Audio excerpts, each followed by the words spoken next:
If you're watching this right now, you've probably been told 100 times to go no contact with your ex. You've heard it from friends, from therapists, from every breakup guru on the internet, and maybe you're doing it. Maybe you're not responding to their texts, not liking their posts, not reaching out. But here's what nobody is telling you. There's a massive, almost mystical difference between simply ignoring your ex and actually disappearing from their map entirely. And that difference is what separates people who get their ex obsessing over them from people who get forgotten. Most people think they're doing no contact, but what they're really doing is just ignoring.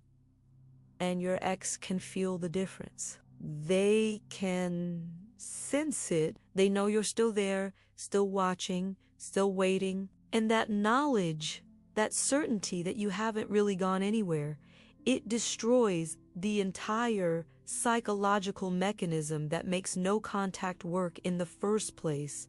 Before we go deeper, make sure you hit that subscribe button right now, because this channel is dedicated to helping you understand the psychology of attraction, breakups, and how to make empowered decisions about your relationships. And if this video helps you today, please click that like button. Let me explain what most people get wrong. When you ignore someone, you're still energetically present in their world. You're like a ghost, haunting the edges of their awareness. They text you, you don't respond.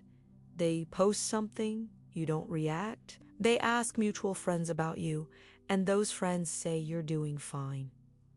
This is ignoring, and here's the problem with ignoring. It creates what psychologists call intermittent reinforcement. Your ex knows you're still there. They know you're choosing not to respond. They know they could probably get your attention if they tried hard enough or said the right thing. So they feel challenged, maybe even frustrated, but they don't feel lost. They don't feel the existential panic of actually losing you because they haven't lost you. You're just not answering right now.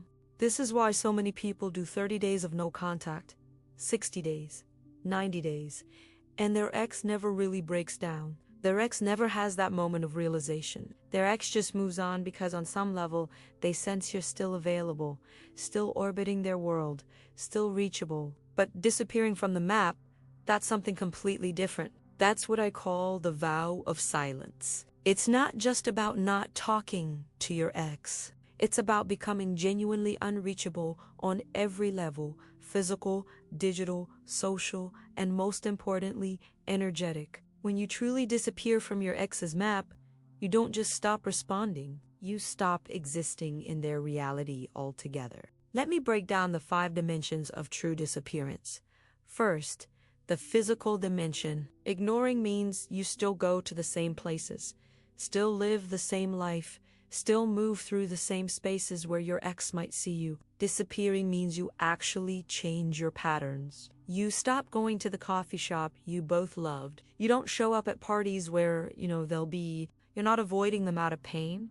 You're simply building a new life that doesn't intersect with theirs anymore. Your ex can't accidentally run into you because you're not in those spaces anymore. Second, the digital dimension. Ignoring means you're still visible online. Your ex can check your Instagram stories, see who you're following, notice when you're active, even if you're not posting about them. Your digital footprint is still there for them to track. Disappearing means you become a digital ghost. You don't just unfollow them, you remove them from being able to see your life. You stop posting for their benefit. You might even take a break from social media entirely.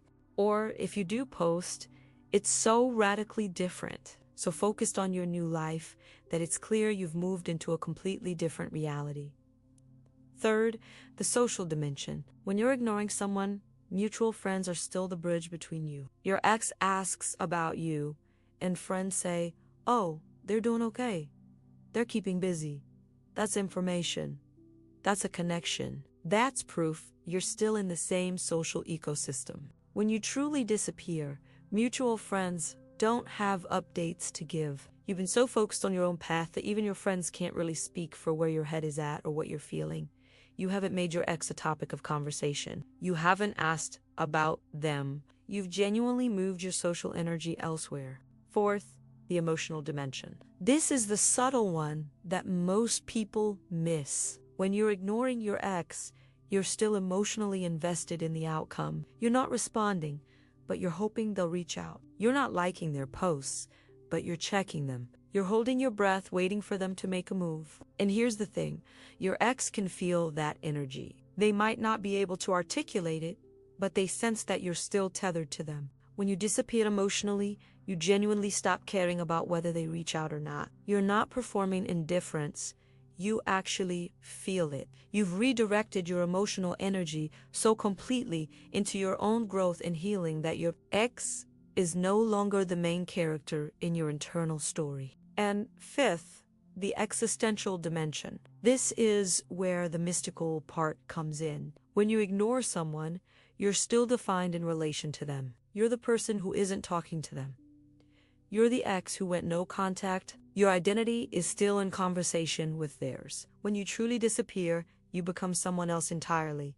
You're not their ex who's healing. You're a completely new version of yourself with new goals, new interests, new energy. You've stepped so far into your own transformation that you're no longer recognizable as the person they left. You're not the same character in a continuing story. You're a different person in a different story altogether. Now here's why this difference matters so profoundly. When you ignore your ex, their brain treats you as a challenge to be won back. It triggers their ego. It makes them want to break through your walls. But it doesn't make them value you more. It just makes them want to win. And once they win, once they get you to respond or react or show that you still care, the challenge is over and they lose interest again. But when you truly disappear from their map, you trigger something much deeper. You trigger existential loss. Your ex's brain can't locate you anymore. You're not a challenge. You're gone. And that creates a completely different psychological response. Instead of ego, it triggers fear. Instead of wanting to win, they want to find you again. Instead of taking you for granted, they start to question whether they ever really knew you at all. Let me tell you what disappearing actually looks like in practice. I worked with a client named Marcus, whose girlfriend Emma left him after 2 years together. She told him she needed space to figure herself out, that she felt suffocated, that she wasn't sure if he was the one. Classic avoidant attachment language. Marcus was crushed. For the first 2 weeks, he did what most people do. He texted her occasionally, trying to be friendly. He watched her Instagram stories. He asked their mutual friends how she was doing. He was ignoring her in the sense that he wasn't begging or chasing, but he wasn't disappearing either. Then Marcus and I talked, and he committed to the vow of silence. Not just no contact, but true disappearance. First, he unfollowed Emma on everything and muted her so he wouldn't even see her posts accidentally. Second, he stopped asking friends about her and actually asked them not to update him. Third, he joined a rock climbing gym he'd always been curious about, something completely outside their shared world. Fourth, he started therapy to work on his own anxious attachment patterns. And fifth, he deleted her number so that even in weak moments, reaching out wasn't an option. For the first month, nothing happened. Emma didn't reach out. Marcus felt like maybe he'd made a mistake, but he kept going. He started posting occasionally about his climbing progress, not to make her jealous, but because he was genuinely excited about it. He went on a solo trip to Colorado. He started reading philosophy. He was becoming a different person. Around week 6, one of their mutual friends told Marcus that Emma had asked about him. The friend said Emma seemed confused about why Marcus had just vanished. She'd expected him to be pining for her, checking on her. Instead, he was just gone. The friend said Emma seemed almost unsettled by it. Marcus didn't react. He didn't take it as a sign to reach out. He just kept disappearing deeper into his new life. By week 10, Emma texted him. But here's what was different. It wasn't casual.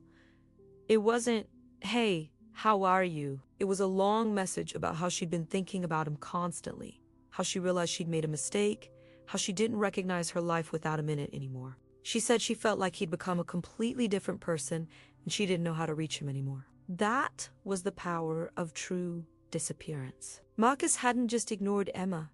He'd become unreachable to her on every level. And that unreachability created a desperation that simple ignoring never could have. But here's the most important part of Marcus's story. When Emma reached out, Marcus realized something profound. He wasn't sure he wanted her back anymore. The process of disappearing had changed him so much that he'd genuinely moved beyond the relationship. He responded kindly, but he told her he needed more time to think about what he wanted, and that response, that genuine uncertainty, made him pursue him even harder. But Marcus wasn't playing a game. He really didn't know anymore. That's the power and the danger of the vow of silence. When you truly disappear, you might disappear so completely that you don't want to come back. So let's talk about how to actually execute the vow of silence. It's not just about following a set of rules. It's about a fundamental shift in how you see yourself in your life. Step 1. Sever the information channels. This means blocking or muting your ex on all platforms, not to hurt them, but to protect your own ability to disappear. You can't disappear if you're still consuming information about their life. It also means telling mutual friends that you don't want updates. Be clear about this. Say, I'm working on myself right now and I need to fully disconnect. Please don't tell me about them, and please don't tell them about me unless it's absolutely necessary. Step 2, change your patterns. Identify the places, activities, and routines that were part of your shared life and consciously build new ones. This isn't about avoiding your ex. It's about creating a life that doesn't intersect with theirs. Join new communities, find new hobbies, explore parts of your city you've never been to. The goal is to become unreachable, not through hiding, but through genuinely being somewhere else. Step 3, redirect your emotional energy. This is the hardest part. Every time you find yourself thinking about your ex, wondering if they're thinking about you, checking if they viewed your story, you need to catch yourself and redirect. Ask yourself, what do I actually want for my own life right now, regardless of this person? What would make me feel fulfilled today? Who do I want to become? Pour your emotional energy into answering those questions, not into monitoring your ex's psychological state. Step 4, embrace transformation. Don't just heal from the breakup. Use it as a catalyst to become someone new. Take the class you've always wanted to take. Start the project you've been putting off. Work on the parts of yourself that you know need growth. The goal isn't to become a better version of yourself to win your ex back. It's to become a different version of yourself who isn't defined by that relationship at all. And is step 5. Accept genuine uncertainty. This is the mystical part. You have to truly let go of controlling the outcome. You can't disappear while still hoping your ex will chase you. True disappearance means accepting that you might never hear from them again and being okay with that. It means being open to them coming back, but not attached to it. This is what creates the energetic shift that your ex will feel. They'll sense that you're really gone, and that's what makes them panic. Now, let's address the question everyone asks. What if I disappear and my ex never comes back? What if they just move on and forget about me?